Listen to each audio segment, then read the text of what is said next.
Hey guys, welcome into another episode of 410 Sports Talk. I'm James Haskell along with my co-host Glenn Martin. And Glenn, we got a lot to talk about tonight. Ready for this session, right? Man, this has been fun. Free agency it's been crazy. I mean, every time I look up, there's a new player signed to a different team. And yeah, as a matter of fact, it happened just a few minutes ago with the Ravens bringing back defensive end Derek Wolfe. And I know we were happy to see Derek Wolfe coming back to Baltimore. Yeah, absolutely. No, most certainly. We're really excited about that. Before we dig too deep into it, make sure for those of you that are not subscribed, be sure to subscribe and shout out as well to our new patrons, most recently Josh Mayers, but also Adam James Ring, Bill Seeley, and John King. Shout out to you guys if you're interested in interacting more with us. Hopefully you're getting value out of our posts and videos and answering your questions and things like that. But go ahead in the link below, or in the description, the link below, check that out. But so we're going to talk about the signings, who's still out there, all things Ravens. But Glenn, I kind of want to start with our first signing, of course, that was preemptive to free agency officially kicking off, and that was Kevin Zeitler. I know we put out a video on it, but why don't you fill me in on what your initial thoughts were? Not really me. I mean, I've heard your thoughts, but let the folks know what your thoughts were. Yeah, I mean, initially a little surprised that they addressed the guard position first rather than center or tackle when Orlando is eventually moved, which I think we still think he's going to go. I mean, there's a little hope on the other side, but I think we're still kind of expecting him to go. But as far as the player, I mean, he seems like a perfect fit. This guy has been healthy. I think he's missed like 4 games in his 9-year career. He's schematically seems like a fit. He was asked to do a lot of the same things he's going to be doing here in Baltimore when he was in New York. He was used to pull quite often, and nobody pulls their guards more than the Ravens. So it seems like from a schematic standpoint, he's an absolute fit. It looks like that when they lost Marshall Yanda, obviously they knew it was going to be a hit, but it may have been a bigger hit than they were originally anticipating. I think that not having a guy, I mean, not even just from a physical standpoint, but I think Zeitler brings, that smarts with him, that veteran savvy that you just can't replace. And as good as, any of these guys hope to be, like Powers and Bredesen and Tyree Phillips, they're not to the point where, Zeitler is, who's in his 9th year. He's been to the Pro Bowl. And yeah, they got him for such a good deal because he's coming off of a down year for him. But even in a down year for him, I think he was the 30th rated guard in the league after coming off of back-to-back seasons where he was the 7th rated guard in the league, according to PFF. And for people who are going, man, 30th rated guard, well, that's ahead of Bradley Bozeman, I think was 38 or 40. So even in his worst year, by far, he's still a pretty darn solid player, and he's been really good in the past. So I think it's nice to see him coming back to the AFC North after he was a Cleveland Brown and a Bengal for a while. Apparently, kind of cool to hear that Marshall Yanda reached out to him and was a big part of Zeitler coming to town. Yeah, I think that's really cool as well. Shout out to Marshall, and I tell you what, Marshall Yanda is not the type of guy that pays lip service just for the fact, he doesn't. Who was it we had on a while ago from Jacksonville talk about flapping his gums? I think his name was also Glenn, wasn't it? It was Glenn. Jags wire. Yeah, he's talking about flapping his gums. But Marshall Yanda doesn't just go around flapping his gums for the heck of it. No. So when he calls, you pick up, right? And for him to go out there and talk to him about the Ravens and have a serious conversation says everything. But at the same time, I'm not surprised, right? Like Marshall knows what we're about. He knows what this franchise is about, and if Zeitler is aligned with those values, why go anywhere else? It just doesn't make sense, right? Yeah, and also, I mean, just look at the jump Ronnie Stanley made from when he was blocking for Joe to now blocking for Lamar in this system. He went from 10 to 12th best to the All-Pro and the best tackle in the league. So I think that Zeitler is going to maybe have his best year as a pro.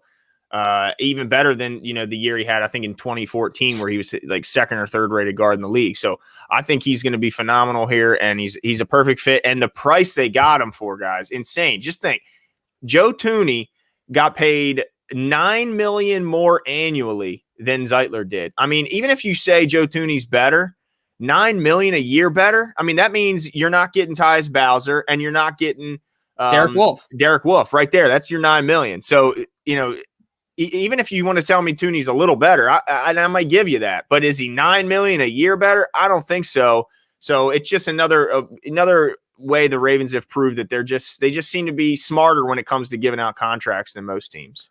Yeah, absolutely. And I'll tell you what, you guys are getting ahead of us in the comments here. There are so many, and that's fine. But there's so much news to talk about. Just to recap, like you said, Glenn, we signed Zeitler. We obviously brought McPhee back. We brought Wolf back. We've brought Tyus Bowser back. I think it is a blessing in disguise just to be able to retain a certain amount of our talent. I'm scrolling through Twitter and I'm looking at players on the Titans and other teams that are throwing up memes and GIFs all over the place looking for their teammates. Mm-hmm. Right? The Titans are being absolutely, torn apart. Their team is no longer what it was. Same thing with the Raiders, and there's a number of other teams. So I'm happy that we're able to retain our guys for the most part. Obviously, we didn't with Ngakoue and with Judon, but we knew they were going to get paydays, and shout out to them for going out there and getting it right. But we're going to get into all the news, but those are the things that we're going to cover. One of the things I wanted to touch on, Glenn, is where things are now in the free agency market. So I think that we're all excited about Bowser, McPhee, and Wolf, and we feel good, like the way you said it. We feel good about our defensive line down guys. Yeah, still got some work on the edge guys. Yeah, certainly, because really we only have McPhee, Ferguson, and Bowser, unless I'm missing somebody.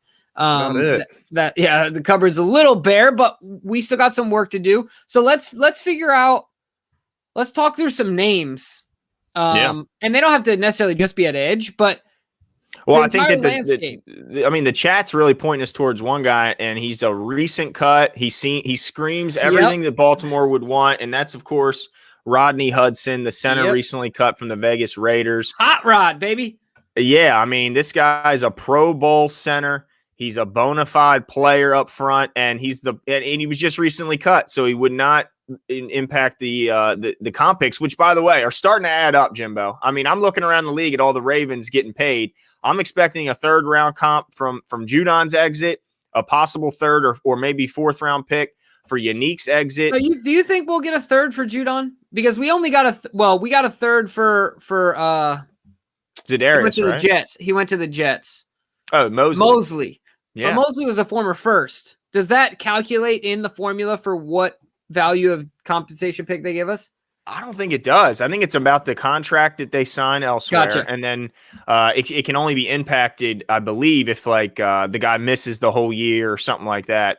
But I think that's what impacted Michael Pierce being dropped down to a 5th because he opted out. I believe it would have been higher had he played and been productive. So I'm expecting, sorry, I didn't mean to cut you off there, but yeah. No, I think a 3rd or at the very worst a 4th, and then the same for Yannick.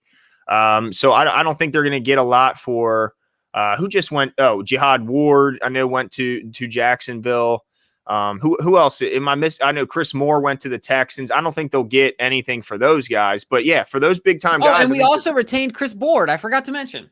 That's right. And you were really excited about him because even though he's not a big time, name guy, he's that type of piece that you need if you're building a championship winner. Yeah, just to give a shout out to Chris Board. Look, I think that he is the next guy in line to this long lineage of inside linebackers that are undrafted that get paid when they leave the Ravens.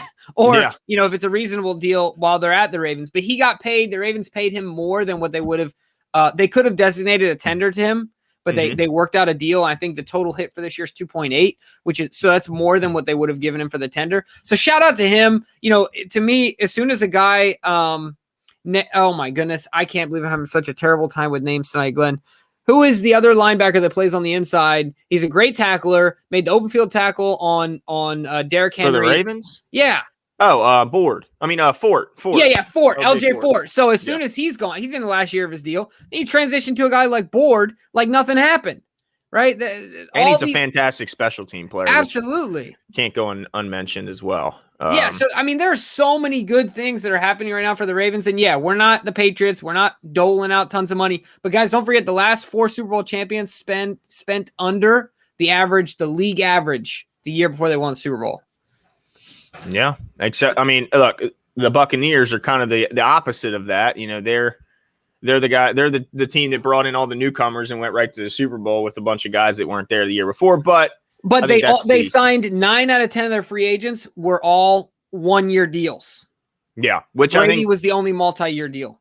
Yeah, I think they're going to be doing a lot of 1-year deals until Brady's going with a bunch of guys for as long as he's there. But yeah, I want to move on to Rodney Hudson because this was a big-time player that seems like would be the perfect guy to fall in the laps of the Ravens, who are desperate at center. I mean, I know that there's a lot of fans. Actually, I want to take a second to talk about this because there's a lot of fans that are high on Colon Castillo, and I know you liked what you saw out of him as well. But so I'll kick it to you with this. They tendered him. I don't think they've announced the tender yet, but I expect it to be a pretty low tender. But I think it would at the very least, get him the right of first refusal. Yep. What are your thoughts? Do you think there's any chance that the Ravens are looking at him as the starter and they're not looking at a guy like Hudson? You know, I think there's a chance, but I don't see it as very likely. Not this year. I know this sounds crazy, but I think, because we've said this so much, I think the more likely scenario is, if I'm not mistaken, Powers was a left guard in college. Yes. So if you throw Powers at left guard and Bozeman at center, I think that would be more likely than keeping Powers off the field and Colon Castillo on the field. Do you see what I'm saying? Right. Yeah. Okay. So just to get more talent on the field. Okay.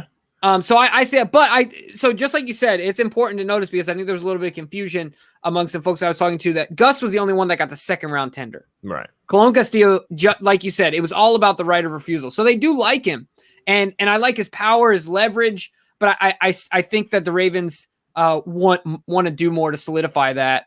And so I think it's either going to be the option that I just laid out, which I'm not upset about, or you got to bring in a vet. I don't think that it would just be, here, Colon, here's the keys to the car. You know what I mean?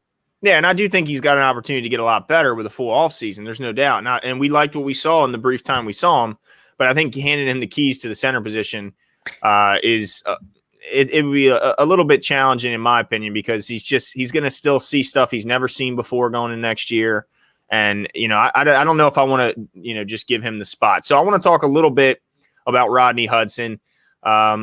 Not sure what the cost would be. It is a little scary when I see what Lindsley got out in L.A. I was about to say San Diego. Out in L.A. with the Chargers. Got a monster deal. And this guy would seem to be, you know, at least I would be going in there wanting similar money to what Lindsley. So he may price himself out. But he did, let's see, he's only been charged with 3 sacks in his last almost 3,500 pass blocking snaps with the Raiders.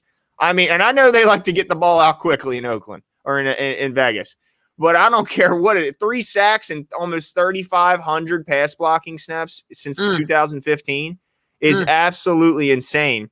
So he would be an obvious upgrade at pass block. And he's been one of the best. He was a 4-time winner of the team's Commitment to Excellence Award, which is voted on by the teammates. So he's going to be he would be loved in the locker room. You know, he is getting a little bit older. I think he's 32 years old or something like. Yeah, he'll be 32 in July. I mean, still though, at that age, at the position he plays, it's not like he doesn't have at least 3 years left in him at a pretty high quality. So, what are your thoughts when you hear about Rodney Hudson getting cut? Yeah, the first thing I thought was, come on over to the promised land, man. Like, I don't know if we're going to be the highest bidder, but man, we got to make a run at one of these guys. We have to. I just don't think there's any way. Just I forgot who it was that mentioned it. And you talked about this, Glenn, that I do agree that it would be hard to envision us moving Bozeman to center because of his pulling ability. And I understand that. But if we need to address it with a vet or a first round or a high pick. So I like the guy. I want us to go out and get him, do what we got to do to get him, give an extension to Brandon. Hopefully we can get Calais' deal down and you know, if we need to make some more space that way, hopefully he wants to play one more year. We can get that deal down as well.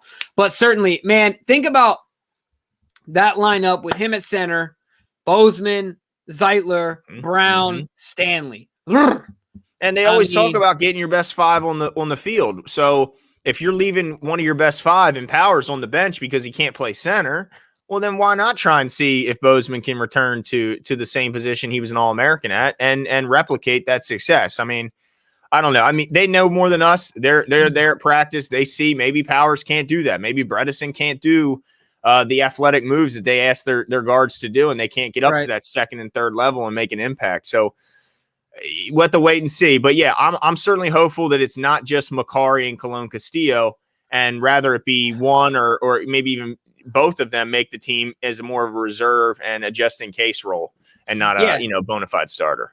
Certainly. So we spent some time talking about the O-line, and we realized the importance of it. But also, I don't know how much it moves how much sex appeal it has, right? Mm-hmm, I don't know how excited people get about the slobber knockers up front banging heads with the other guys. So why don't we talk about what everyone's already talking about, and that's the wide receiver group.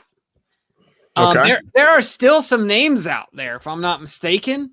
Lots of names. And let's see. Let's do some quick math here. The Ravens have spent.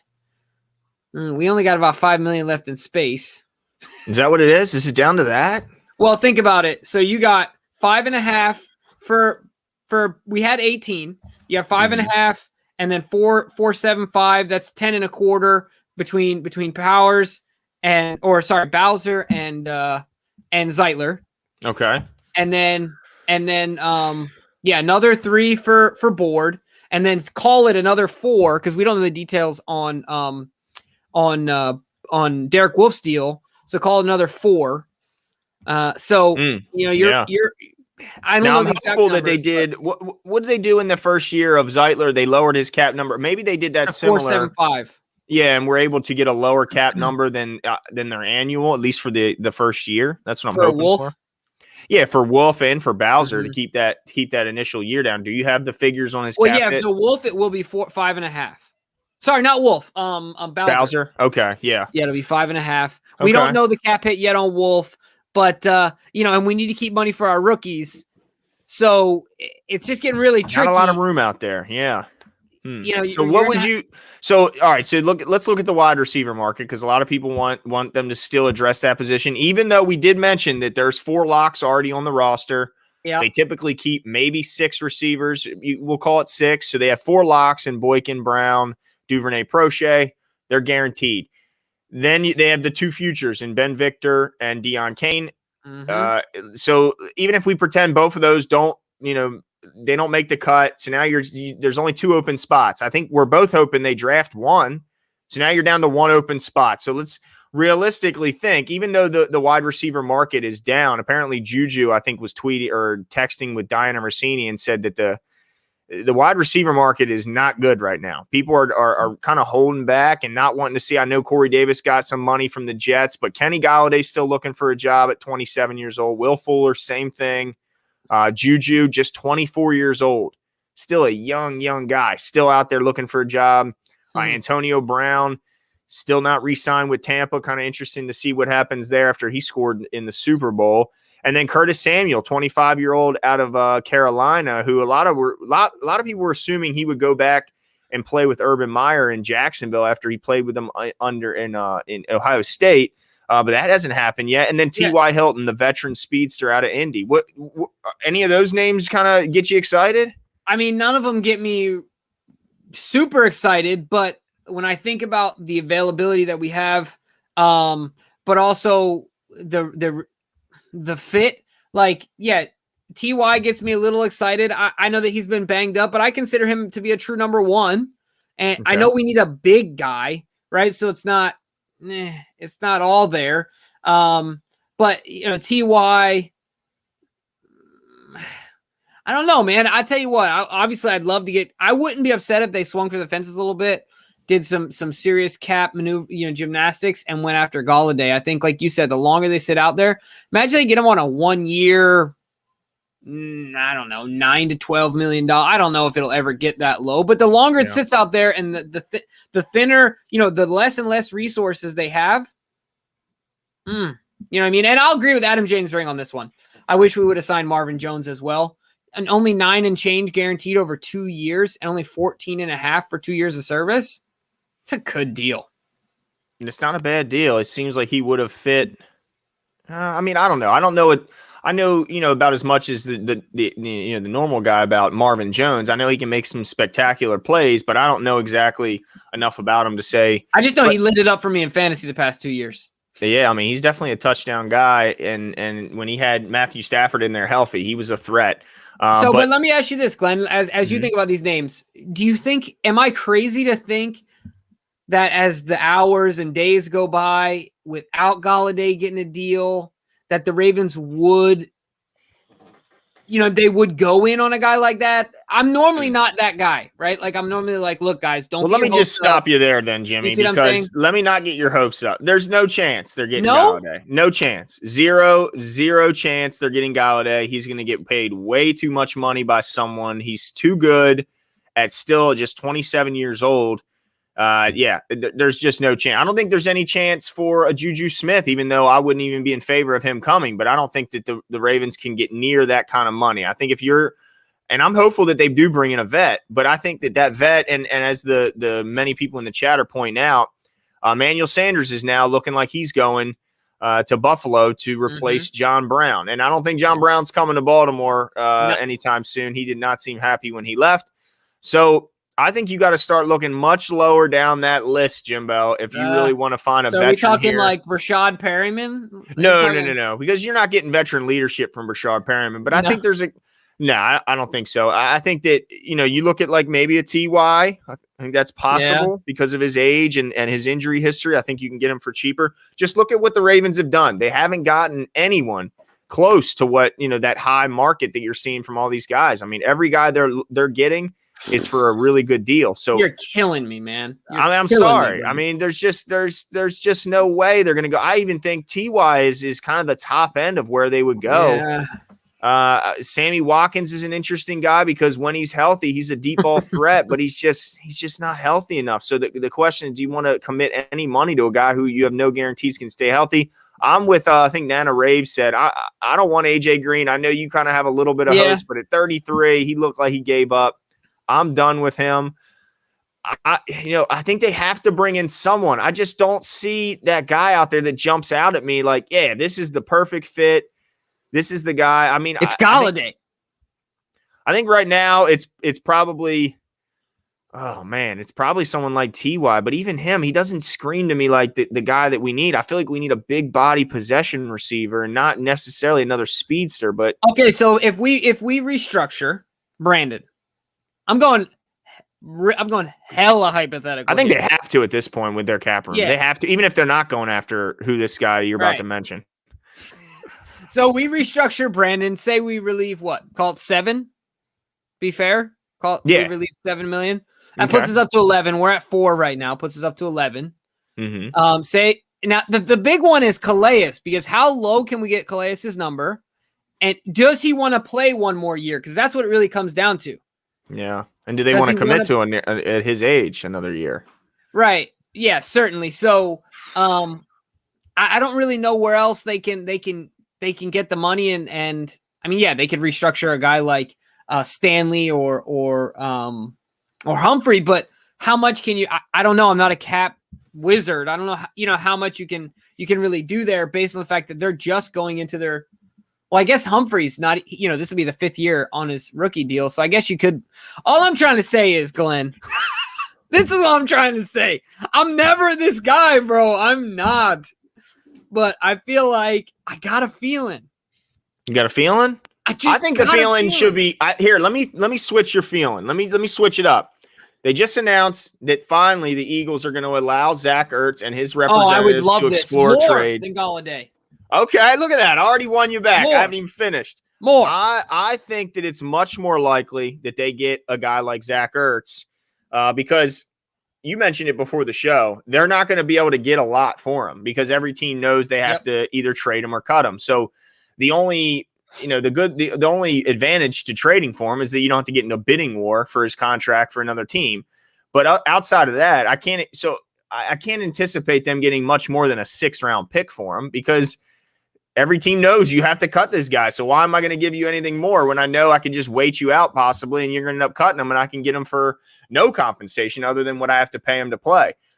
So I think that the Ravens could swoop in. They already have a relationship with the Eagles, and they could get the deal done. And I think, look, the Ravens like to dominate the middle field. Just look at what New England's been doing. They went and got two monsters. They got Jonnu and they got Hunter Henry and gave them a ton of money because they want to dominate the middle of the field. Well, I think the Ravens like to do that as well. So I think if you had a combination of Zach Ertz and Mark Andrews and Nick Boyle, oh my good, and then Eric Tomlinson as the fourth guy, man, that would be ridiculous. And I think you get more as the Ravens, in this offense out of a great tight end than you would even a great receiver. But I will say this, we've talked about on here how receivers, there's a lot of people say receivers don't want to come here. And, I'm not sure how much I buy into that. I've been thinking more. I've been watching all these pundits talk, and I can't remember who it was, but they brought up a good point that, in Baltimore, where else can you look and say, look, I'm going to get a lot of single coverage on the outside. I'm going to get, what creates great, single coverage is a great running game. Well, there's no better running game in the league than here in Baltimore. So I would look at it like, man, yeah, I might not get the volume of targets, but I should be getting some excellent targets because I'm likely going to be getting a lot of one-on-one coverage, and not many teams can offer that. And you still have Hollywood and you still have Mark Andrews as a compliment that they can't ignore. So I still think that there's guys that would want to come here to Baltimore as a free agent wide receiver, but I just don't see it from a numbers standpoint, them being able to make it happen. Yeah, no, you're I'm driving with your points here, Glenn. I absolutely agree. And the only reason, before I get blown up in the comments, Galladay is an incredible player. The only reason I say I prefer Ertz is, like you said, our system gets so much out of tight ends, right? Like we get so much less than half the price too.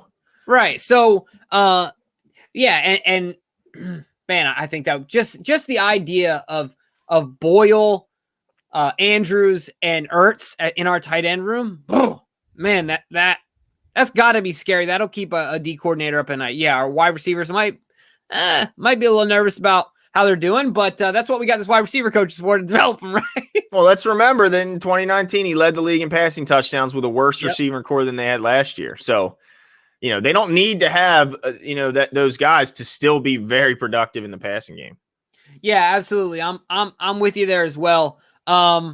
So we've kind of talked about wide receivers a little bit. What do you think? Are there any other edge guys out there that excite you that we should be looking into as a possibility? Or honestly, before we even go there, what do you think about this, Glenn? What if we don't make any other moves except like depth moves, right? Like, what if we keep things the way they are? How do you feel about the way the roster is right now going into the draft? I wouldn't feel too thrilled about it. I mean, I like the moves they made, but if they stopped right now, I would be very worried about who's going to sack the quarterback and extremely worried about the rest of the offensive line because center and I think definitely right tackle is going to be an issue. And unless they come out and they say, and I see a tweet from Orlando saying, I'm going to play my last year on my contract and do whatever it takes to help this team win, and then we'll take it from there in the offseason. If I heard that, then I'd feel a lot better about it. But right now, I don't know who's going to sack the quarterback, and I don't know who's going to be snapping and blocking the right side for Lamar. So I would not be thrilled. And I think there's a name. Who was it? I want to give him credit because I think it was there it is. Josh Myers brought up Kyle Van Noy. That's a guy we brought up a while ago that we talked about would be a nice fit here in Baltimore. He's let's see, I'm trying to find his details here, but there he is. He's just 30 years old, so he's not too long in the tooth. We know he's a smart guy. He comes from a system in both Miami and especially in New England that do a lot of the same things that their outside linebackers as we do in Baltimore. They ask him to drop in coverage, go against the run as well as pressure the passer. So he would be a perfect fit, a guy that you could bring in for a much lower price than some of these, Jadeveon Clowney. And I think he'd be even cheaper than like a Justin Houston, who we mentioned we'd like to see brought to Baltimore. So I think they'd still need to address certain positions before I'm going to be okay with them heading into the draft. Well, I agree with you there. I think right now my priorities, honestly, wide receiver is not high up on my priority list when I really think about it.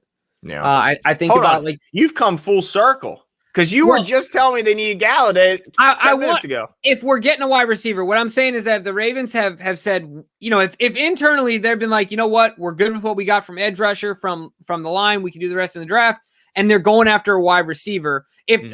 So let me state my comments this way. If they're gonna go in on a guy, he is exactly what we need. If God today were to say, Ravens, this is the guy you need, it would be Galladay, would it not? 6'4", he's in the prime of his career, just physically dominating guys. Lamar can just chuck it up there, right? And he just goes and gets it.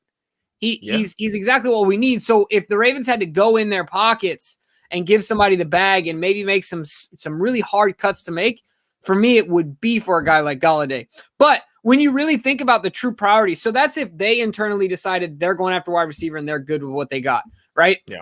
But for me, what I can see, my priority right now, my number one priority still existing is probably edge at this point. And then behind that is offensive line. Like you said, we still need a guy that's going to snap the ball. But edge, getting to the quarterback, we have so many questions still at this point to where I want to talk about wide receivers and stuff like that too. But man, like we need to figure these foundational things of the house out first, right? Before we start worrying about what color the bedrooms are going to be. That's right. Yeah. You got to build inside out. That's how we won previously. I think the defense right now, outside of edge, looks good, but you got to get edge figured out. And let me just close off that Galladay stuff with just one last comment. Although he does fit a lot of what they want, let's remember he only played in 5 games last year. Yeah, he had like a hit, right? Yeah, exactly. He's only played in a full 16 once in his career. And this is odd. He came in the league at 24 years old. Man, you think Juju's hitting his first year of free agency. He's 24 years old. I wonder if he transferred. So he certainly redshirted, maybe transferred as well. Came out of Northern Illinois, so maybe he had some academic issues that forced him to maybe go the junior college route or something. I don't know what it is, but he's not as young as most guys who are hitting their first free agency. I mean, 27 years old is not, and he's about 27 and a half to be exact. But yeah, so yeah, I agree. I think it's got to be pass rush. That there's still guys out there that can be gotten for a lot cheaper than Judon and Ngakoue and what they got. But yeah, I wouldn't feel good about going to the draft right now. Yeah, no, I'm with you there. So let's identify some pass rush guys that we still think are possibilities out there. Yeah. Go ahead. Well, I was going to say, I mean, we talked about this in a couple other videos, so I don't want to, be too long unless the chat, gets into it. But I think Jadeveon Clowney is a guy who brings a lot of, he looks good when he's on the field, but he's so scary off the field that I think eventually they'll get scared away, despite the fact that he would be a dominant force in the run game at the very least, and could be a darn good pass rusher if you get the best out of him. But I just think his health concerns and questions about his motivation and motor, I think he just doesn't scream Raven to me. So I would go down the list. And to me, Hassan Reddick, I know I've said his name a lot, guys. I'm sorry that if you're getting tired of hearing about him, but he seems like the perfect guy to bring in that can complement who we already have here, who can fill in the gaps. Look, we know what we got out of McPhee. He's going to be a dominant force in the run, maybe give you a little bit of interior pass rush occasionally. We know Bowser, great in coverage, getting pretty solid against the run, still not giving you a ton as a pass rusher. Hassan Reddick, he might not be good against the run, but I think I know he can be darn good against the pass as far as a pass rusher, and I think he can drop into coverage just fine, judging by his athleticism and his speed and his measurables. So I think right now it's Hassan Reddick for me is the guy I'm really looking at. But I know you had an older guy in mind that you're kind of starting to swing my way. Yeah, well, there's 2 of them. Of course, we've talked about Carlos Dunlap, the savvy vet, of course, a long time here in the AFC North, but also Justin Houston. You guys can blast me in the comments if you want, but last year everyone talks about he was down year. His grades in PFF went down. Had 8.5 sacks. That's more sacks than Matthew Judon, who just got the bag from New England, has ever had in his career. Yep. So say what you want about and Justin what did he do Houston. 2 years ago? He had 12.5 sacks. I mean, so look, say what you want about Justin Houston getting older. I think he's 31 years old. He's a man's man. He's a real leader. He's a locker room guy. Eric DeCosta talked about reporters wanting to feel good when they go in the locker room and say, that guy was smart. That guy was nice. That guy was driven, all these things. He was a leader. Justin Houston is those things and more. And I think that Wink can manage him and accentuate his skills. And look, honestly, I don't see him getting paid more than, I think absolute top end for him is $5 million per year at this point. Who's that? Justin Houston? Yeah. Yeah, I'd have to see. Do you, matter of fact, I'm going to pull up his contract from last year. Well, yeah, I mean, I'm going to pull up and see if they have a valuation for him. Yeah. A predicted contract because, yeah, I mean, I was shocked to know that for one, he just turned 32, but still shocked to see his production, even on a down year, is 8 sacks. I mean, it's ridiculous. Yeah. So, I think that he would be a nice add. Not sure about the price, but I did mention Kyle Van Noy. He would be a nice add. Dunlap, I don't know what you get in coverage, but look, he'd be a great pass rusher and run defender. I'm just envisioning him next to Calais and Wolf, and these guys are just trees. You know what I mean? Do you remember the what were the name? I don't know if you're this much of a Lord of the Rings nerd, but remember the trees in Lord of the Rings that would come alive? I do remember them. Yeah, I don't remember what they're called. Ents, I think is what they were called. Don't try and act like you don't remember. You remember. Don't try and hide your nerddom from the no, man. You know me, man. But no, certainly. They're not the Monstars anymore. They're the Ents. Like imagine puny little Baker Mayfield trying to throw the ball over those three guys. Always taking shots. Anytime you can get a shot in it, Baker, you will take advantage of it. Yes, I will. Yes, absolutely. Every day and twice on Sunday, baby. Yep. So certainly, I that's the only reason why I think Dunlap would be an awesome fit. But certainly, Ents. There you go, Donald Fowler. I was right. Yes. That's awesome. Oh, also, I want to shout out Adam James Ring again. He talked about playing Metabike more. We just did a video that we'll have up shortly on our thoughts of the Derek Wolfe signing, and we talked about that in that video and how we're both, I think, Glenn, both really excited about the potential of him coming on. Shout out to Smodius to notice a McChicken for your Ents. I think they need more than one McChicken. Those are some big guys, but shout out, man. Appreciate it. But yeah, so I'm excited for Metabike. What are your envisions of him this coming year? I think he continues to get better. He is explosive. He's quick. I think he's gonna develop into a pretty decent interior pass rusher on top of being a guy that can stand in there and take on the double teams. So I'm hyped about him, man. I want to see what he does with a full off season. With a revitalized kind of defensive assistant staff at least. I know Wink's still here, but bringing in some new blood as far as the D line and linebacker coach. I think. He's set for a breakout year, man. I think this is why they brought him here, and I think Broderick Washington can turn out to a pretty decent rotational player. I don't think he has quite the ceiling that Metabike has, but both of them can end up being big contributors in the defense this year. There's no doubt about it. I wanted to tell. Let's see. Here's one issue I wanted to get your take on. And Tanya Bowman, hey, what's going on? We appreciate you coming, even though you're a little late. We appreciate it. Better late than never. That's right. And a lot of people are mentioning that they're surprised to see the Ravens spending the majority right now, or pretty much all of their money outside of Zeitler, towards the defensive side. Yep. What are your thoughts? Is this kind of what you expected? Did you want to see us throw more money towards the offense? What's your take on all this? Glenn, I've been a Ravens fan since 1996. This is exactly what I expected. Mm-hmm. Okay. I mean, I've just went in on us wanting to spend money on Kenny Golladay, but it's just one of those wishes that you have when you're a kid. You think you're going to wake up Christmas morning and there's a 1% chance you're going to have whatever $1,000 toy that you'll never have, right? But you think there might be a chance. No, this is exactly what I expected out of the Ravens. This is what we do.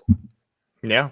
Right. And I don't think it's going to change. And I know that there are things to complain about, certainly, but we talked about this earlier today. Look, the Giants have no plan. They have no idea what they're doing. What have they done in free agency? They gave the big cat a chunk of change, $45 million guaranteed and $64 million over 4 years. And they signed who? John Ross? Yeah. Mm-hmm. Whoop-de-doo-dah motherfucking day. Yeah. Like it stinks and it's boring sometimes that we're always talking about the defense. I get it. And I know Lamar. So, and that's actually a good transition to the question I have for you. I know a lot of people want Lamar to get help, but talk to me about what your thoughts are. Do you think Lamar is the type of guy that ever looks around and is like, dude, really? Tom Brady is throwing to everybody and their brother, bro. Mm-hmm. And I have Hollywood Brown. Do you think he's that type of guy that gets lost in that? Or he's just like, no, these are my guys. Let's get it. Right? Like, what do you think his reaction to this is? Because that's another component that's important. Anyone can say what they want. Your quarterback getting happy is not a good thing. You gotta cater to your quarterback. They just gave Gronkowski $10 million. He's a $10 million security blanket. He didn't even do anything to the Super Bowl. Well, I mean, I think he had definitely had a good playoff run. Yeah. And he definitely came on strong at the end of the year. But it's all about making Brady feel comfortable, right? Like, yeah. You got to make your quarterback feel comfortable. So in that same vein, what is your take on how Lamar feels about this?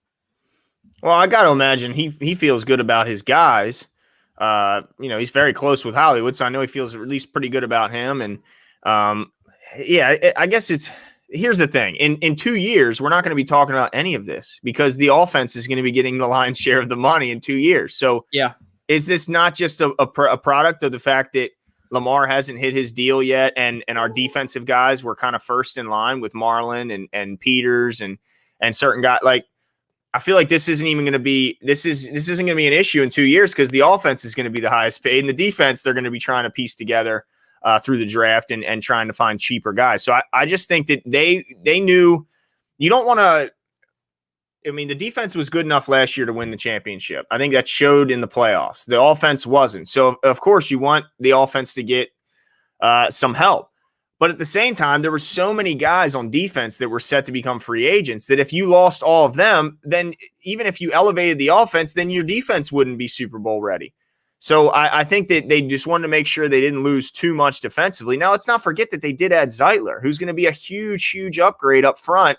And a guy who was brought in to protect Lamar, and for Lamar. So I think that eventually this is going to switch in 2 years, and the offense will be the higher paid. I do think that the draft will be geared more towards the offense, especially if they're able to sign at least one veteran pass rusher. Yeah, which is what I'm hoping for. But I really think that they showed in 2019 that you don't need a dominant receiver or a dominant core to be the number one, passing touchdown leader in the league. You just don't need it. And as much as I would love to see, look, I've been banging my head against the wall thinking, why can't the Ravens draft a receiver and develop them? It just makes no sense. They're so good at every other position, have Pro Bowlers at virtually every other spot except for wide receiver. It's really crazy. But they showed they could do it with guys like Andre Roberts and, a rookie Marquise Brown and a rookie Miles Boykin. I mean, those guys aren't Seth Roberts, right? Or Seth Roberts. Yeah. I mean, these guys aren't guys that are like blowing you away. I mean, so if they can do it, then I think this year's crew, even with just knowing 4 names on the team, I think they're going to be better at wide receiver. So do you think that they're envisioning it like this? They're saying, okay, in 2019, our rushing attack was incredible, right? And that facilitated openings in the passing game, right? Yeah. With that being said, in 2020, the one thing that took an obvious step back was the O-line. Yep. Right? Obviously, you lost Marshall Yanda. We had some issues at center. So do you think that they're saying, okay, let's get the O-line intact and get now, because now as far as the run game goes, I think they have a chance to be better in 2019 only because I think JK is better than Mark and I think Gus is better than he was back then. Yeah. And I don't think it's I think JK is I mean, top notch. He's young, he's younger, he's more versatile than Mark. He's much more explosive. So anyway, I guess what I'm asking is that do you think that they're saying the real remedy here is the O-line and let's make this running game even better than it was in 2019. Let's double down on it. And then that will once again facilitate an improved passing attack. Do you think that that's because it kind of sounds like that seems to be your ideology. Do you think that they have the same there as well? Yeah, look at what they're doing. They're building from within. I don't think they're done, but I do think I cannot see them adding. If they add another big name, it's going to be to the offensive line or to the edge position. I don't think there's any chance they go dipping in the wide receiver market. It's just going to be too expensive for what you get back. It just, I don't know. I mean, how, I don't want to go hold down on. this. I want to throw this question at you, Glenn, Okay. because All right. King Pugo has been spitting over here and commenting in all caps. Okay. So, and I know you're going to disagree with him here. We ain't run into the Super Bowl. No team ever has. No team is what? Ever ran the ball primarily to win the Super Bowl? What?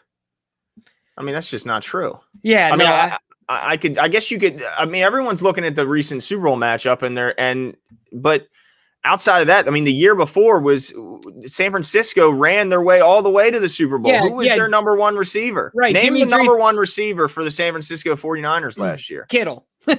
Not a receiver. But we got Andrews, who's pretty darn close. I mean, just because you don't have Kittle. So all I know is you can still run just because Tom Brady, didn't do it and Pat Mahomes didn't do it. Don't you think Pat Mahomes wishes he had a running game in that Super Bowl? I mean, yeah. And I agree with Jay Bird.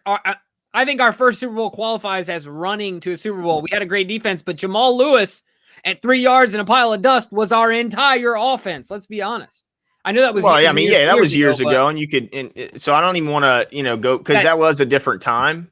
But I just don't. I don't buy into that you can't run the ball and get to the playoffs. I just don't.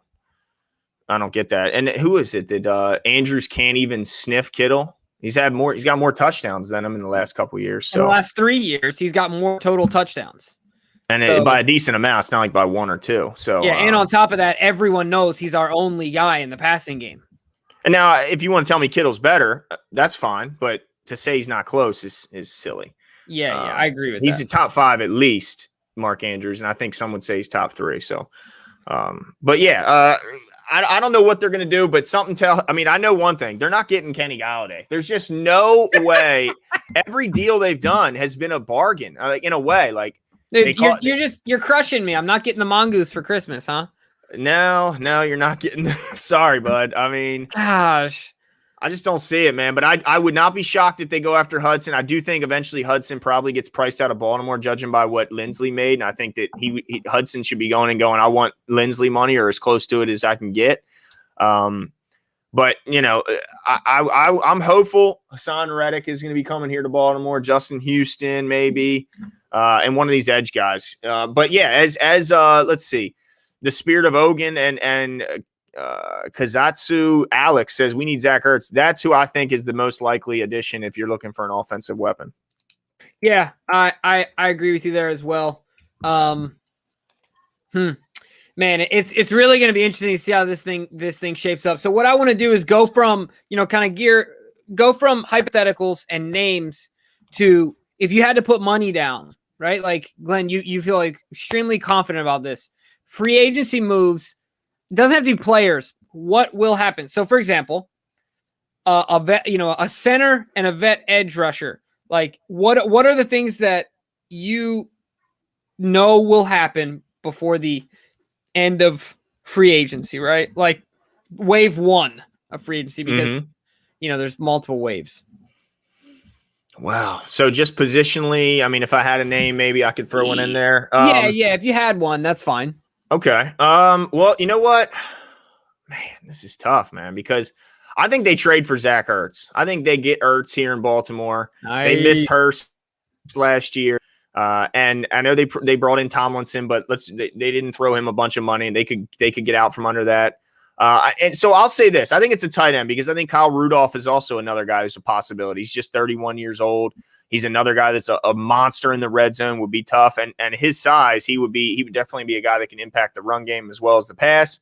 So I'm going to say tight end offensively and then edge. It's going to either be Hassan Reddick, Justin Houston, or I think it's those two guys. I don't think they're going to touch Melvin Ingram because of his age and injury history. I think that scares them away from him. I mean, Justin Houston's been relatively healthy when you look at his last 3, 4, 5 years. He's been healthy. So I think that impacts the market for a guy like Ingram. So I think they're going to go edge and I think they're going to go tight end still. But man, it does make it a little cloudy that they signed Tomlinson. I mean, I don't know. So what are your thoughts? Tomlinson to me means nothing. We have more money than Chris Board. But then why sign him?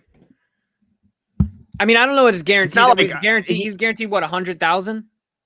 Nah, was it that low? I think it was then.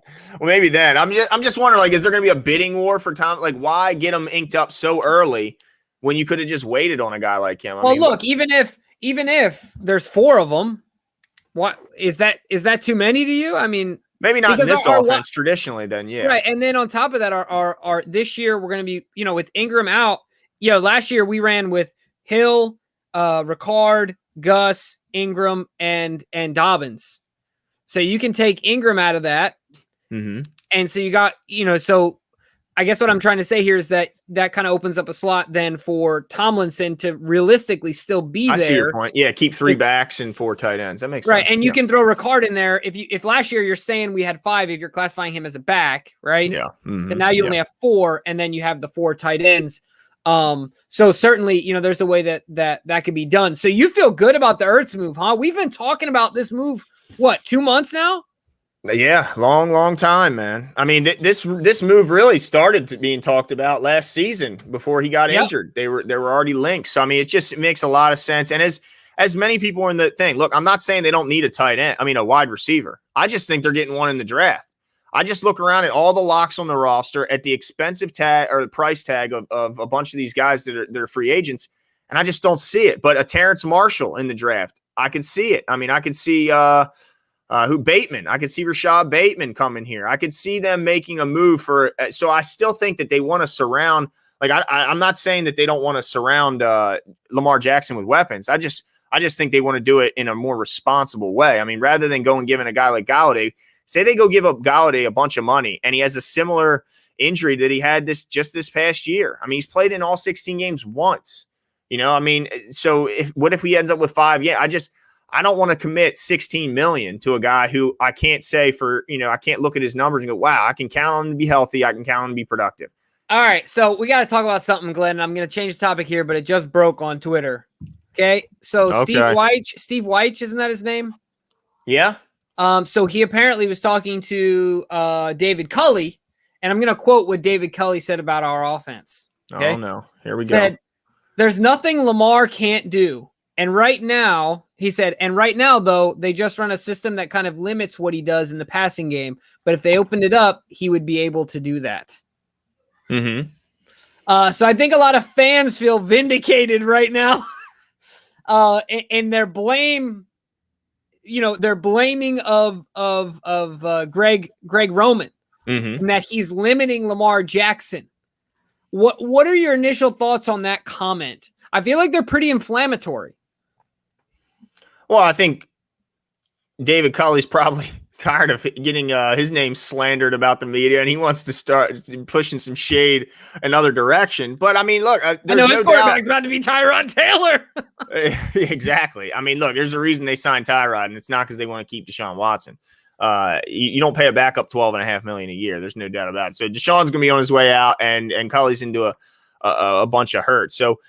Look, I think that the offense, they recognize that the offense had holes in it, and they're trying to address that without getting rid of the stuff they did well. So I think that he's right. He's right that there was limitations on the offense, and that Lamar and the offense, they suffered because of it.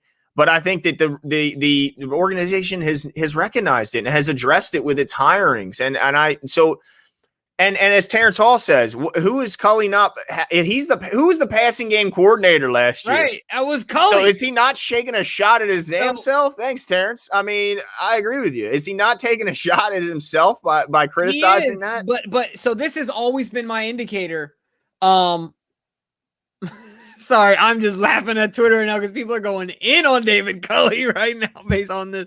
But this is my only concern. I've said it before. It's all about the rigidness of Greg Roman.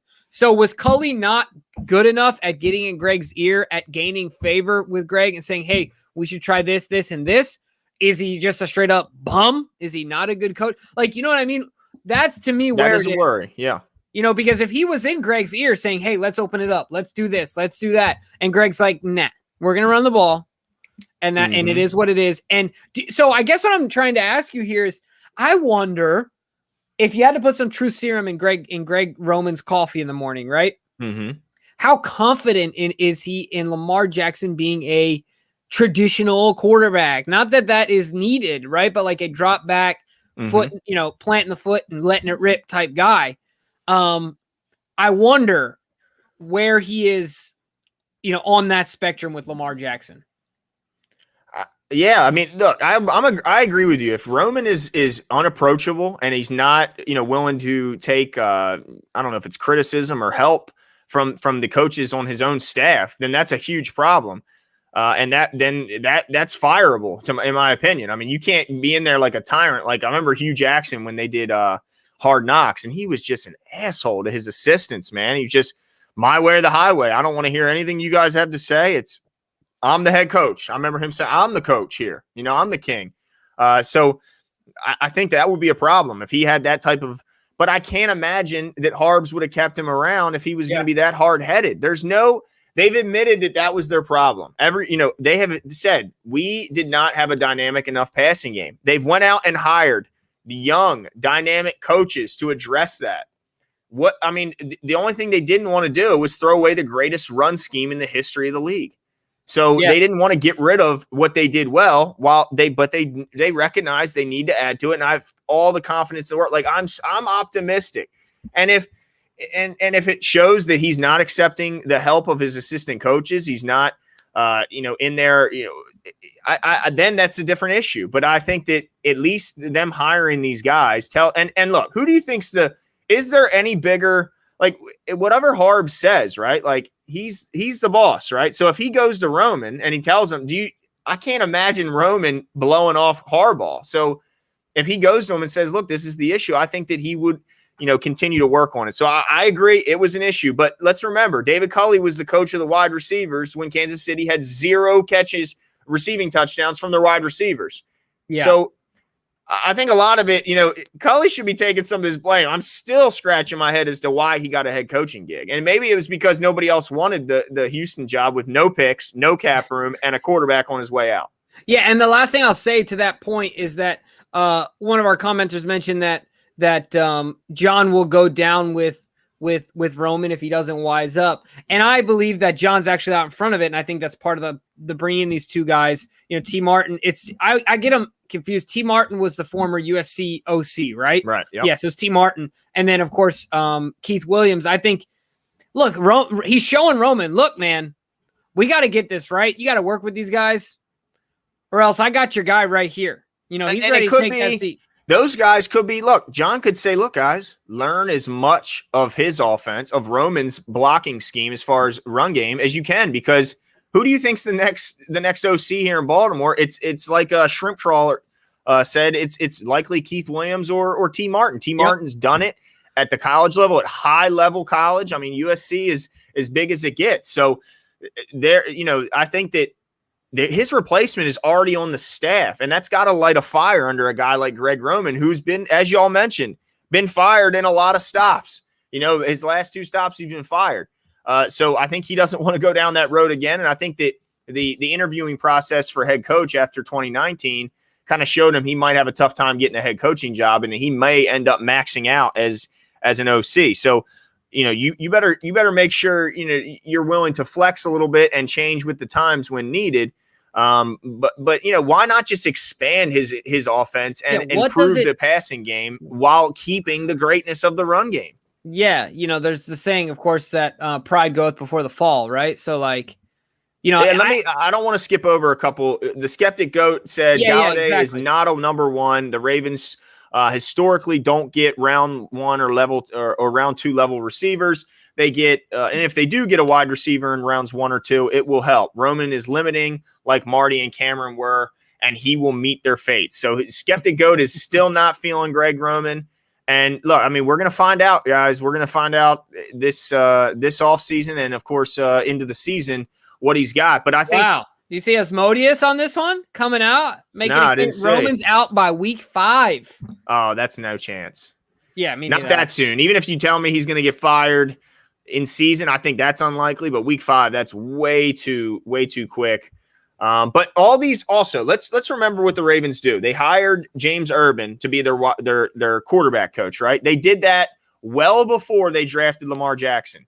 So when I see them hiring these guys, these wide receiver coaches, it tells me they're going to the draft to get their receiver. I think that they need a veteran in the room, but I don't think they're going to do it now. I mean, they brought in bona fide teachers of the wide receiver position, right? And they did it because we have young guys on the roster and they're going to go get another young guy in the draft. So it just tells me, judging by their track record and what they've done in the past, that they're going to address it in the draft and not in free agency.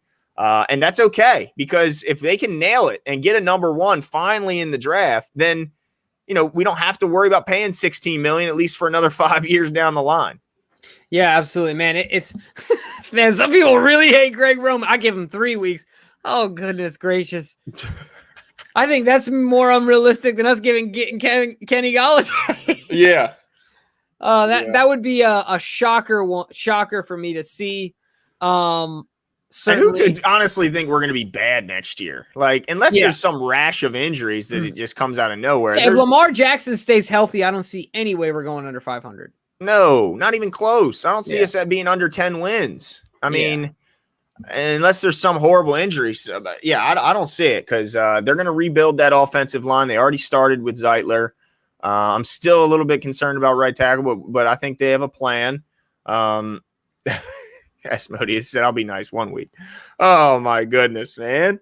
I don't want to go down that road again. I know. Let's not. So I think it's interesting. We kind of branched out of that comment, but out of our original, the context of our conversation, it was around the fact that, you feel confident that a deal is going to get done with Ertz. And Glenn, you're not a relatively risky guy, but I think that's a risky definitive statement to make. I like it. I love it, actually. I would love Zach Ertz in his offense. A lot of people in the comments have said he's terrible now, but I believe Zach Ertz is one of the few tight ends that can volume-wise carry your offense in the passing game, like volume and and attempts, and he can be your number one receiver. There's not a ton of those guys. So I like that move a lot. And then also you talked about a veteran pass rusher. I'll say this. I think we're going to get, these are the two things that I think are going to happen. I think we will get a veteran wide receiver, and I think we will get another O-line guy. I'm hoping a center, but I think we will get another O-line, either, I'm going to say, a definitive starter on the offensive line. So we're going to get a center, and we're going to get a vet wide receiver. I think those are the two things that will happen, and then the Ravens will be done with free agency. Well, I mean, do you have a receiver in mind? I mean, because it's going to have to be. Yeah, I do, and everyone's going to hate it. Don't say AJ Green, or I'm jumping. It's going to be AJ Green. There's no way. It's going to be. You just talked about it. Who else can we afford? Yeah, it's going to. I do think it would be nice to have veterans in there, but man, I think Hollywood might end up being our vet. Oh man, I tell you what, Hollywood, he's got to make sure he wears his mask. I've been seeing too many pictures of Hollywood on Twitter out in the club without his mask on. Hollywood, put your dang mask on. Hopefully, it was just for the picture. Yeah, that's true. Hopefully, it's just for the picture, but wear your mask. And shout out to Coach Harper, who's out there hitting the iron with Hollywood and getting him strong. Shout out to Dan Harper. So I think for those two things are going to be those saying that Zach Ertz is done. I mean, look at the tumultuous season that the Eagles had last year, and he was hurt. He was hurt, and he still had 36 catches. I mean, all I'm saying is he's not going to be brought in here to be the number one like he was expecting in 2018. In 2018, Jimmy, not that long ago, he had 116 catches in 1 year. And then 2019, just 2 years ago, 88 catches. So, I mean, he would be brought in here and asked to catch 30, 40 balls. I mean, he's not like he would even be asked to catch a crazy amount of balls, because Mark Andrews is still going to be the number one tight end. And he's great at this. We saw this in the Super Bowl. These are where his value will be made. It's not about volume in this offense, like you said, but it's about, hey, it's 3rd and 9. Everyone knows we're going to Mark Andrews or to you. You got to beat the guy in front of you. Mm-hmm. Everyone knows it, right? Just like in the Super, everyone knew where the ball was going. You got to beat the guy in front of you and make the catch. Those 8 to 15 plays throughout the season, and especially in the postseason, will be where his money is made and his value is increased, right? His value's had. So I agree with you there. Now, Skeptic Goat, of course, mentioned, and I think this is a very astute point. The first time I heard about this was from our guy Draftplex. We had him on, of course. He's a draft expert, third most accurate draft expert that's out there. Go and check out the video. But he talked about the devaluation of the wide receiver position, and it was the first time I really gave it some thought. He mentioned, just like you, Skeptic Goat, just like you say here, look how many young wide receivers produce on day one. Wide receiver is the new running back position. Value is had for cheap in the draft. No expensive free agent wide receiver needed. Get a center. So I can rock with that big time because I think I really, I don't know if you had, Glenn, but before our guy from DraftFlex brought it up, I hadn't really thought about it that way, but I can totally get it, where the deeper these draft classes get in receivers, the higher the quality is of receivers that come out, the more that the college game pushes towards a high passing offense, the cheaper they're gonna be, and the lower their value is gonna be. Don't you think?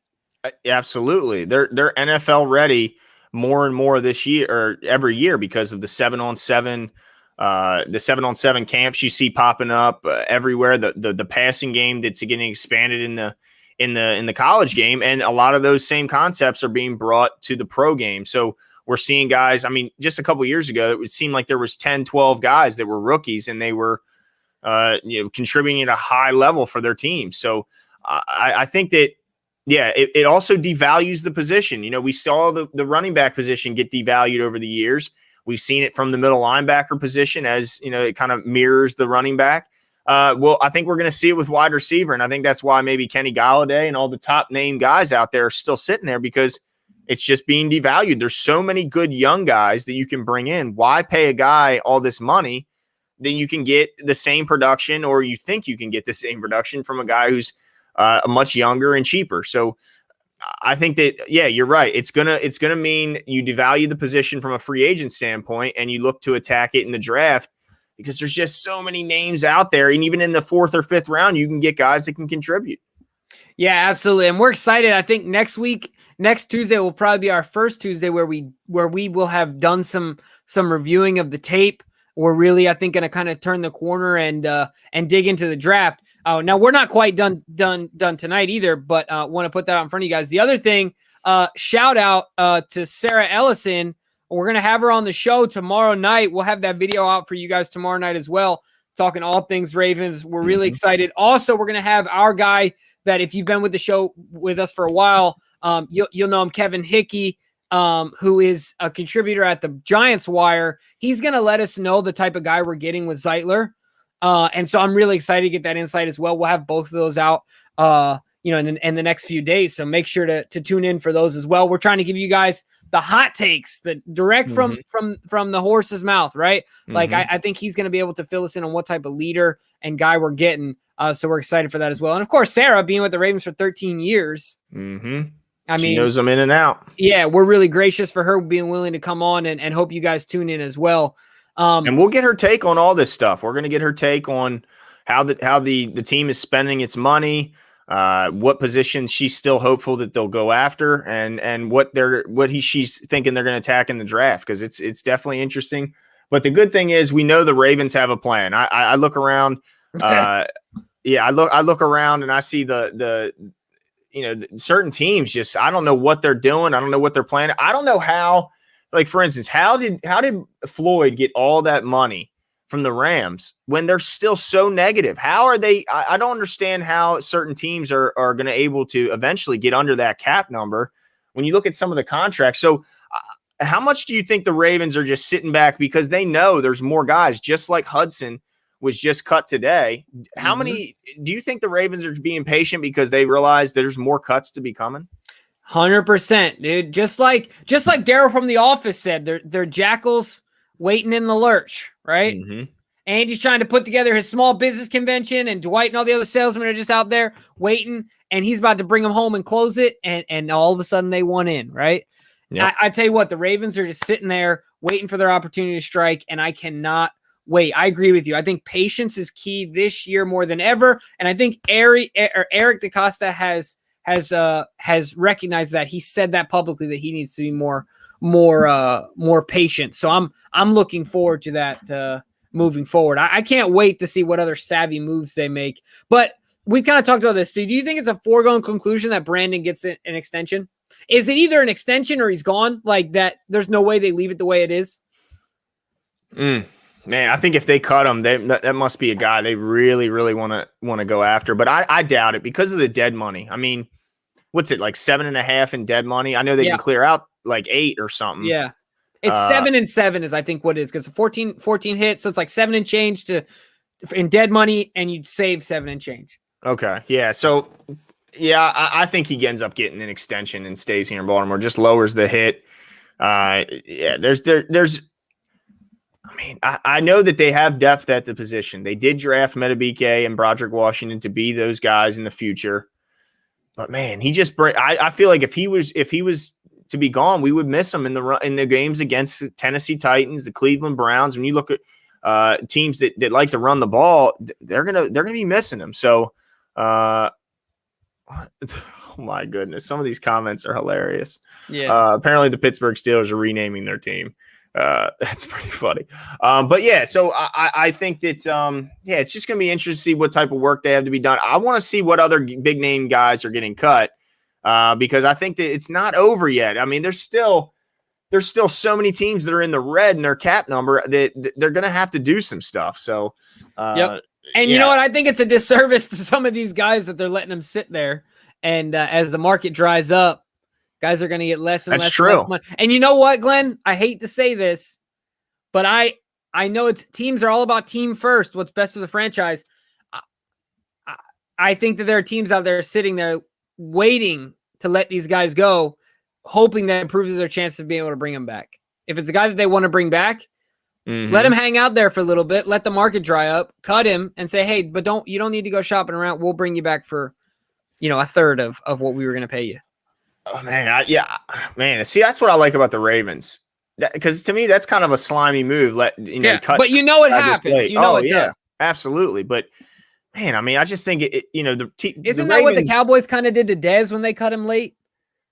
I think they might have. I know there was a couple players that were cut late to where teams had already kind of figured out their roster and there wasn't a lot of money left over, and then they cut them. So I'm not a big, I like how the Ravens do. If they're going to cut you, they let you know early. And look, it rubs some players the wrong way. I think Dez and Willie Snead were a little PO'd, and that's why they went to Twitter to voice their concerns. But well, we'll see him down in Houston playing for Culley.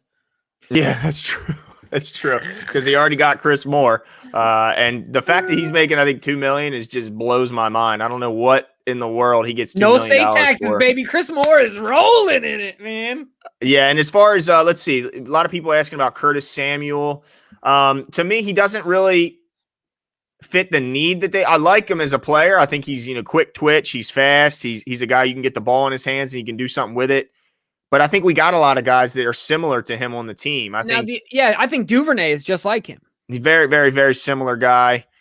So he just doesn't fit what they're missing, which is that big time guy, that route runner, possession, go get it, 50-50 guy.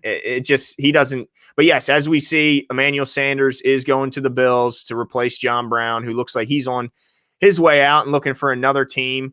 Kind of feel bad for that guy because he found a nice home in Buffalo. Then they went and got Diggs and kind of eliminated him in his role, at least lessened his role to a great degree. And now they have Cole Beasley as well, who seems like he's a perfect fit there, and the teammates really love him. So, yeah, it looks like John Brown is once again going to be looking for another team.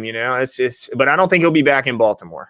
No, yeah, I don't think so either. And a couple of commenters have mentioned this, but I just want to reiterate it. Glenn, I think you and I are both on the same page here, that we are looking for Duvernay to make a big jump this year. If there's one guy that I'm the most excited about in our wide receiver group, Devin Duvernay, and that big old smile, man, he's going to be smiling all the way through a lot of people's face masks when he's trucking them over. I love his game. I love how physical he is. And then, yes. So what do you think about this? This Skeptic Goat mentioned, you think that the Eagles make a decent trade partner for Orlando Brown, assuming, I'm guessing that Ertz is part of that deal. Now their offensive line is absolutely in shambles. when it comes to the Eagles, but they're still trying to get under the cap. I guess he would still be he's still cheap this year. I think he's under $4 million. So yeah, I mean, they might be. I don't mind that. I mean, I'm sure they want to protect. They're gonna have to give. Oh, go ahead. I'm sure they're going to want to keep Jalen Hurts up, right? I mean, yeah. I know that they still have they got a monster at right tackle in Lane Johnson, by the way, if they did get Orlando Brown, Lane might be able to look. You can still make pretty good as a right tackle. He makes pretty good money at a right tackle because that guy certainly is. As far as left tackle goes, I don't see a lot. I don't know much. All they had was the 7th round prospect, the 7th round project. The Samoan guy, the rugby player that they signed a couple years ago that ended up starting for them this year, a decent amount of games when they moved Peters into guard. So they don't have a lot going there. Okay. Yeah. Well, it could be possible. I know that the Chargers have been linked to the Ravens with Orlando Brown because they're looking to protect Justin Herbert, and they put a lot of money at center with Lindsley, so that could be an interesting matchup. I'm starting to lean that they're not going to be getting a player back. I think it's only going to be a package of picks. I think we were initially kind of guessing if they might get a player and a pick in return for Orlando. To me, I'm looking at it I don't see all the names that are being thrown out there are just too expensive. And they're guys on either their 5th year, which means they're already a high cap hit. And then you got to turn around and pay them a monster deal if you want to keep them and make the trade make sense. So I think they're going to end up getting a package of picks for them. But I wish it would happen. I mean, my goodness, I feel like we've been waiting for this. I expected it to happen a lot sooner. Maybe it's just because I'm being, impatient and I'm anxious, but I want to see what the Ravens are going to get from him get for him because that's going to shape a lot of what they do going forward. I mean, like Matt Filer, we talked about the tackle that played in the tackle guard that played for the Steelers. He would be a great add here. Just evaluation right now of $7 million a year, a guy that can step his best year ever at right tackle for the Steelers. He was able to switch in and move into guard when necessary, and he was pretty darn good there. So I think that there's just moves that need to be made, but until they find out what they're doing with Orlando Brown, it's like you're always going to have that in the back of the mind. Well, what are we going to do at right tackle if Orlando's gone? What are we going to do there? And that's such an important position. We mentioned the offensive line is maybe the most important, as far as other than Lamar Jackson on offense. So, I see Tim Oat. He mentions Mitchell Schwartz at right tackle. I think he's got a back injury, and that's what forced him out. And they're kind of wondering his health situation. So I think his comes down to health. But if he's healthy, he's a darn good player. Yeah, absolutely. There are like you said, and we've identified them in our previous video. We were talking about the O-line free agency market. There are still some guys that we mentioned on the list that are certainly still available, whether that's a center, right tackle, and we've got the guard position locked up. So there's definitely some opportunity to be had, and some improvement to be made still in the free agency market. But one thing you can be sure of is that the Ravens aren't going to spend just to spend, right? They don't let money burn a hole in their pocket. Eric DaCosta guards every dollar and wants to get $2 in a return on investment for every dollar. So don't forget that last year and the year before that, when it comes to yards per dollar invested on the offense, we were like a standard deviation and a half above any other team in the NFL. We're going to continue to be cautious that way, certainly as well. So it's definitely going to be interesting moving forward. What is this? Actually, I'm not sure what you mean. Our secondary will be basic. What does that mean? How can you say that? We got probably the best group of corners in the league. Oh, I'm not sure. She meant something different there. Because Jimmy's injury prone, but he's the 4th corner. Anyway, yeah, I think that they'll be just fine in the secondary. Now, that's another interesting question. There's some safeties out there, Jimbo. I know that Simmons is a name. I think it is. I know that the Ravens are being linked to drafting a safety, the TCU guy. So those guys, there's 2 safeties. Chuck Clark and Deshaun Elliott are pretty good, but a lot of people are saying they kind of are a little bit redundant in their style, that they're maybe both kind of best fitted as box guys, and they're not really that center fielder that we've been looking for. What are your thoughts? I know, so there's Anthony Harris is out there from the Minnesota. We mentioned him. He's coming off of he had 2 fantastic seasons in 18 and 19 and had a bit of a down year last year, but still he's only 29 years old. Certainly has enough room in front of him. How do you feel about the safety group right now? Yeah, you mean the free agents or the guys we have? Well, I mean, these guys are going to get paid soon. Chuck Clark or Deshaun Elliott. Like, do you want them to look to extend? Chuck still got what? Yeah, I want Elliott to get an extension. Okay. Here soon. I think Chuck's still got 2 years left on his deal. Yeah, this year and next. But yeah, but certainly that's coming up. I like the guy out of, like you were mentioning, the 29-year-old out of Minnesota. I like him a lot based on his skill set. But I still want to talk about the safeties. One thing I just really want to mention quickly though. King of Pugo, I hope that you agreed with some of our stuff tonight because I feel like you haven't agreed with too much. I understand your point that scared money don't make no money, but let me just rephrase your statement. Tell me if you agree. Stupid money don't make no money either. That's true. So, and usually the teams that win the offseason, how do they usually do in the regular season? Yeah, they usually don't do super well. So now I'm interested. I'm in wait and see mode with the Patriots because I still have more respect for Bill Belichick than I think you might. But I'm interested to see what he does. But either way, it's not about being scared. It's about being smart. Mm-hmm. It's just about being smart. There's no race to get there. It's about, once again, return on investment. It's not all about who spends the most. It's about value out of your dollars. But you know what? I love the fact that we have people in here that consistently come out and they give us that opposite point. Yeah, absolutely. Because a lot of times, I mean, even if we don't agree, I mean, I end up convincing you on my point anyway. So even if we start off not on, so it's nice to see that you got, that King and a bunch of other guys. I think Tim's another one who does it in his own way, and Nana. That people kind of just let us see that other point, because sometimes I don't always see the other point of view. So I definitely appreciate it. I do get a little bit. Quick, though. Yeah, go ahead. What was your take on Justin Houston before I convinced you? That's a good point. Look at you did get me on him. I was not in favor until I started diving into him. I'm like, wait a minute. I thought they said this guy had a bad year and he stunk and all that. I'm like, wait, he had 8 sacks in his worst year. Like, what are we talking about here?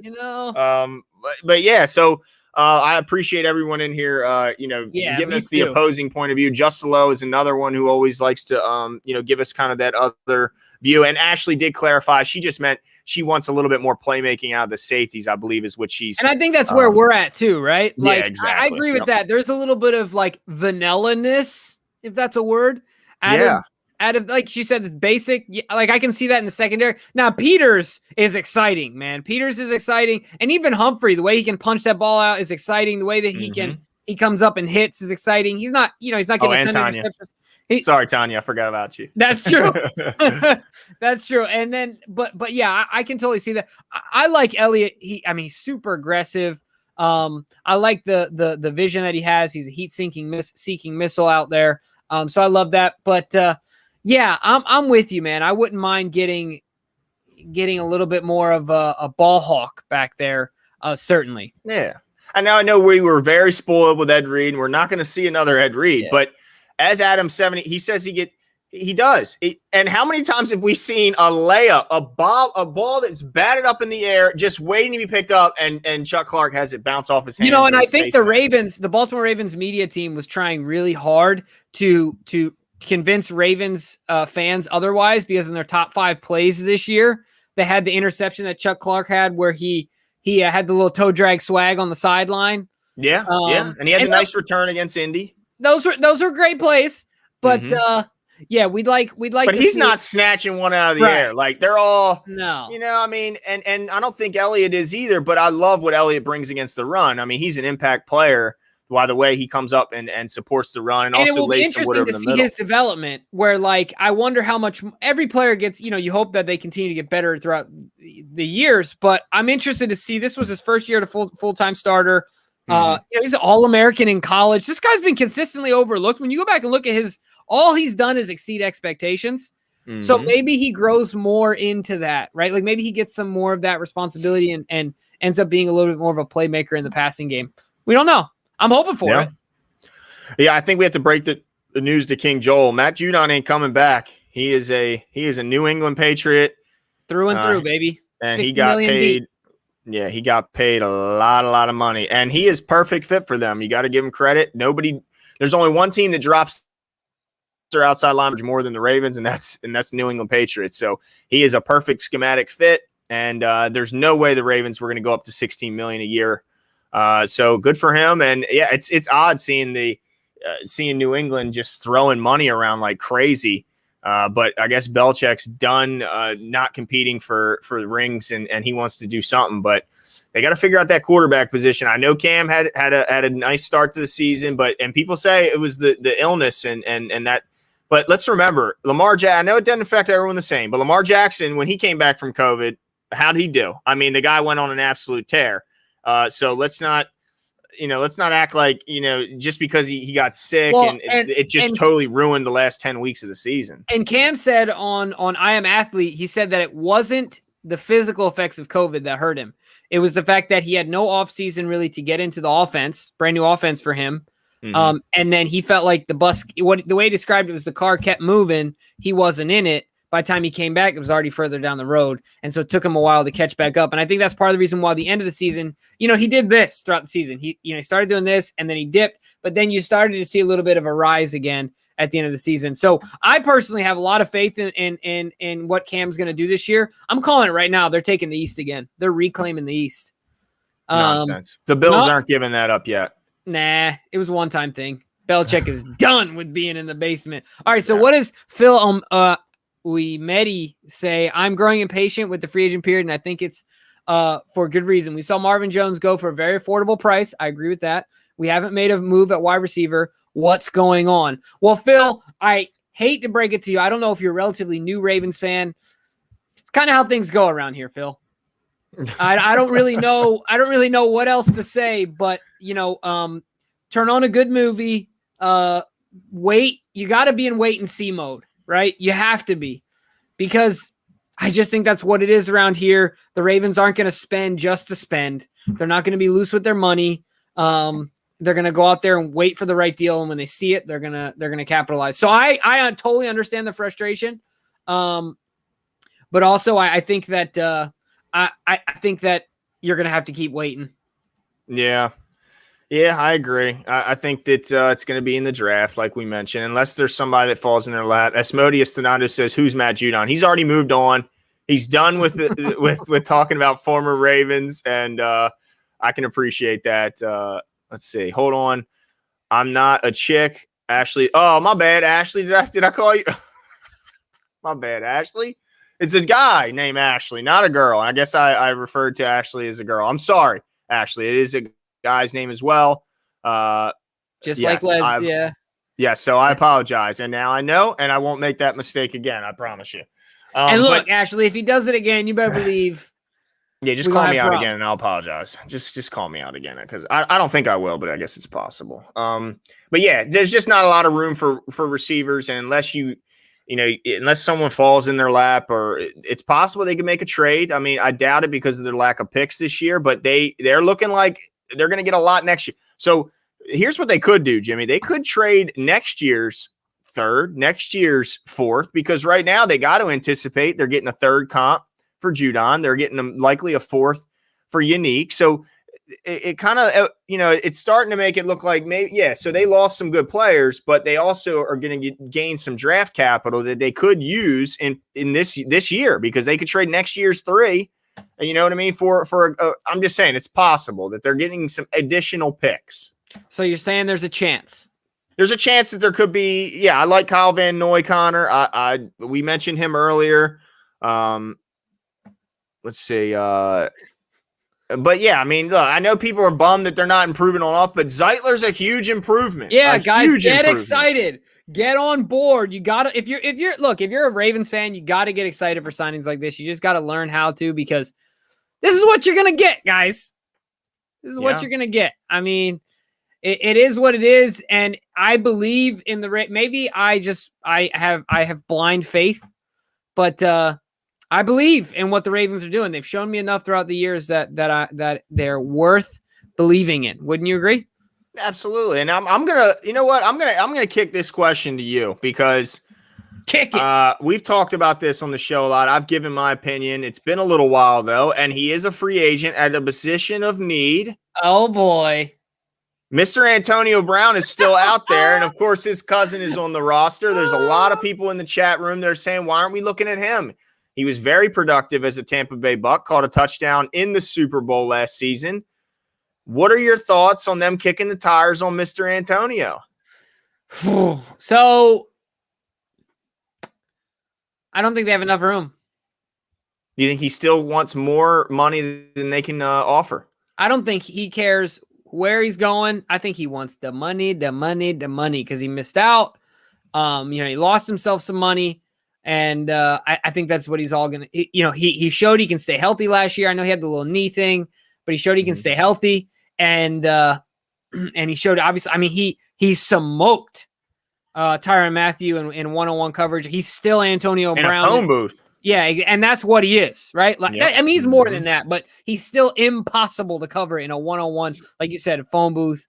I get it, Asmodeus, like, F it, why not? Let's get him. Like, I get that thought, but I think, yeah, exactly. So I think Tom Brady's the only guy who can keep well, I don't know about that, Adam, but I think Tom Brady's the only guy that can convince him to take a discount, if any. And I think that ship might have sailed. I think he's done taking a discount. He's a mercenary. And I don't blame him. I mean, your job is to make as much money as you can make, right? Well, I don't think that's you keep saying that, Jimbo, and I got to call you out. You keep saying that it's these players' job to make as much money. You might say it's their duty, but it's not their job. Their job is to play quarterback in Lamar's case and to play wide receiver in Antonio's case. So you might say it's their duty to the other players, it's future players. And that's fair, but it's not their job. Their job is to play football. Right, and to make as much – we all want to make as much money as possible in our jobs, right? But there's players – look at Tom Brady. He's taking a cut. Look at Shaq Barrett, who in his first opportunity to really strike it rich, he could have probably made – I mean, he talked about it this morning on NFL Network. He could have made more money elsewhere, but he chose to I mean, he still got paid handsomely, but he chose to go to the situation that made him happiest. He loved the locker room and obviously coming off a Super Bowl, so he knows they can compete. But he did sign just a 1 year, I think $1.6 million deal last year. So financially, he would make sense. Now, I don't know if after what he ain't taking anything less than 6. Anything that's the floor for Antonio.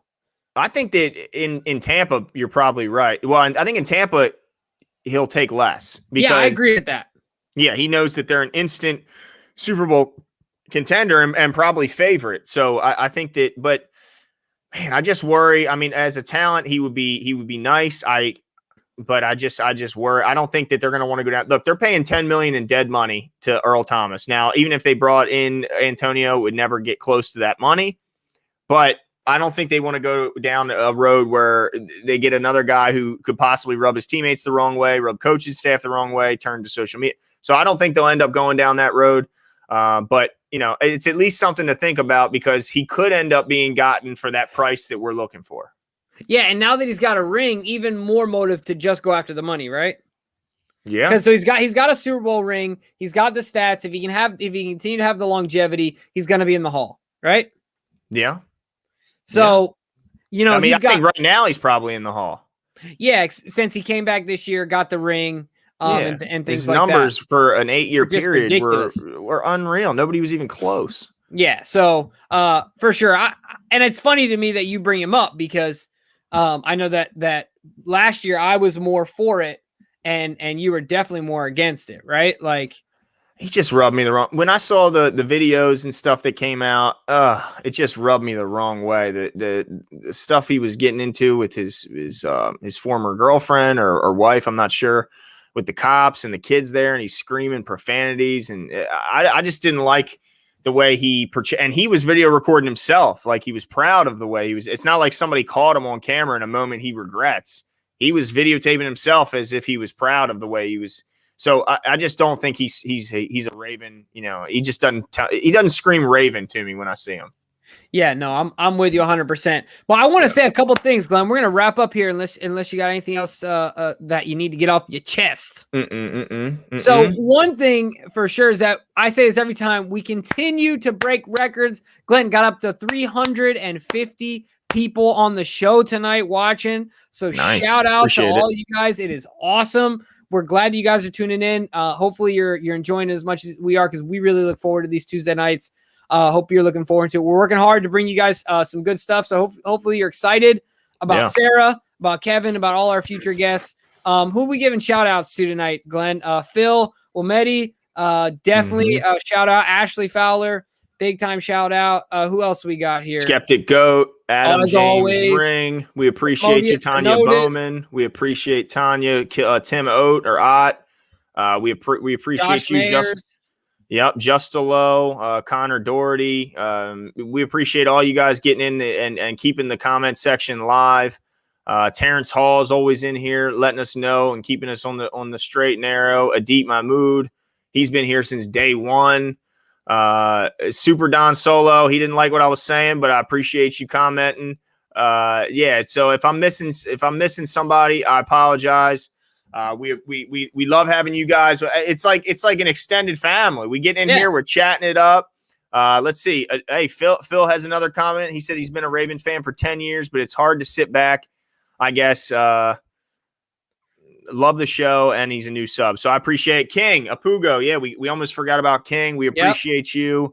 And look. And we get it, Phil. We feel your pain, man. I'm going to sign off with this. Let's just remember, every fan base grades and judges their team most harshly. And that goes with everyone. As many as people are saying, complimenting what other teams are doing. Trust me, you go into their fan pages on Facebook and just look. I mean, one of my good buddies is a Niner fan.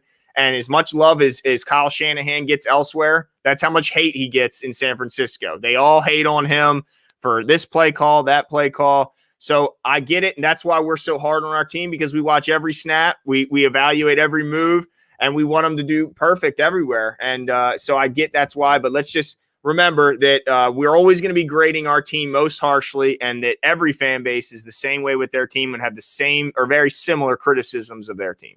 Absolutely. So you guys have a great night. We'll talk to you soon. We appreciate the record-breaking effort tonight. Shout out to all you guys, and we'll talk to you soon. See you.